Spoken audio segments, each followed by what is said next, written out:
இந்த புளியோதரை மிக்ஸ் செஞ்சு வச்சிட்டீங்க அப்படின்னா லேட்டா எந்திரிச்சா கூட டக்குன்னு சாதம் வச்சு இந்த பொடியை போட்டு கிளறிட்டு ஒரு ஆம்லெட்டோ அப்பளமா வச்சு லஞ்சுக்கு கொடுத்து விட்டுருக்கலாம்.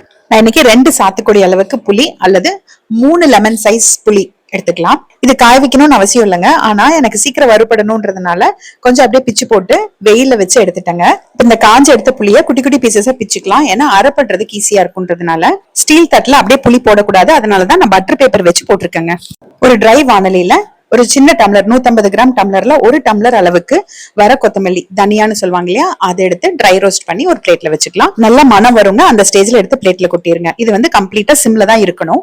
இப்போ அதே டம்ளர்ல 3/4 டம்ளர் அளவுக்கு கடலைப்பருப்பு சிம்ல வச்சு நல்லா பொன்னிறமா வறுத்து எடுத்துக்கலாம். ஒரு 20 வரமிளகா ஒரு 10 செகண்ட் வறுத்தா போதும். இது கொஞ்சம் சூடானா போதுங்க, அரைப்படுறதுக்கு ஈஸியா இருக்கிறதுக்காக. 1/4 டம்ளர் அளவுக்கு கருப்பெல்லு இல்லைன்னா உங்ககிட்ட வெள்ளெல்லு சேர்த்துக்கோங்க. அதுவும் சிம்ல வச்சு நல்லா வறுக்கணும். இது பாத்தீங்கன்னா 10 செகண்ட் அப்படிங்கும் போதே நல்லா படப்படன்னு வரும். கலர் மாறுறது தெரியாது. அதனால நல்லா வாசம் வரும்போது எடுத்துருங்க. இல்லைன்னா கரிஞ்சிருச்சுன்னா கசக்கும். எவ்வளவு எள்ளு எடுத்தோமோ அதுல பாதி வெந்தயம், அதாவது 1/4 டம்ளருக்கும் கம்மியாங்க. அதுவும் சிம்ல வச்சு நல்லா பொன்னிறமா வறுத்து எடுத்துக்கோங்க.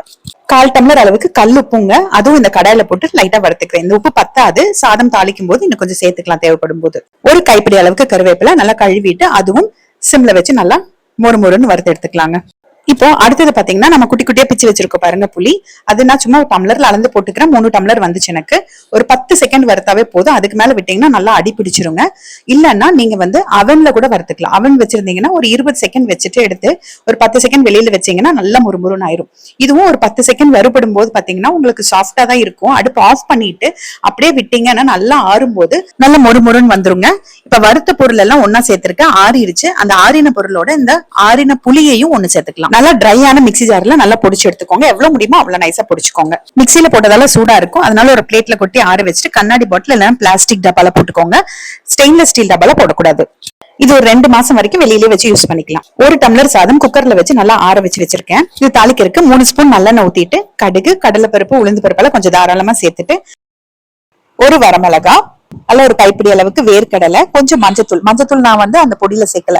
அதே மாதிரி பெருங்காயத்தூள் கொஞ்சம் தாராளமா சேர்த்துட்டு கருவேப்பிலையும் சேர்த்து தாளிச்சுட்டு இந்த சாதத்தோட நான் கொட்டிக்க போறேன். இது கூட நம்ம அரைச்சு எடுத்து வச்சிருந்த பொடி 1.5 ஸ்பூன், ஒரு டம்ளர் சாதத்துக்கு 1.5 ஸ்பூன் சரியா இருக்கும். நல்லா கலந்துட்டு உப்பு டேஸ்ட் பண்ணி பாத்துக்கோங்க. கண்டிப்பா உப்பு பத்தாது. ஒரு 1/4 ஸ்பூன் அளவுக்கு உப்பு சேர்த்துட்டு மிக்ஸ் பண்ணிக்கோங்க. ஒரு 2 சிட்டிகை கரும்பு சக்கரையும் சேர்க்கணுங்க. அந்த ஒரு வீடியோ மட்டும் மிஸ் ஆயிடுச்சு. அந்த கரும்பு சக்கரை சேர்த்தாதான் அந்த புளி சாதம் டேஸ்ட் அல்டிமேட்டா இருக்குங்க. உங்ககிட்ட கட்டி பெருங்காயம் இருந்ததுன்னா நீங்க புளி வதக்கறதுக்கு முன்னாடி ஒரு 10 கிராம் அளவுக்கு கட்டி பெருங்காயம் சேர்த்து வதக்கிக்கோங்க. அப்போ தாளிக்கும் போது பெருங்காயத்தூள் சேர்க்க தேவையில்லை. இதுக்கு அப்பளம், துவையல் இல்லைன்னா ஆம்லெட் சூப்பரா இருக்கும். கண்டிப்பா நீங்க ஒரு தடவை ட்ரை பண்ணிட்டு எனக்கு கமெண்ட்ல சொல்லுங்க.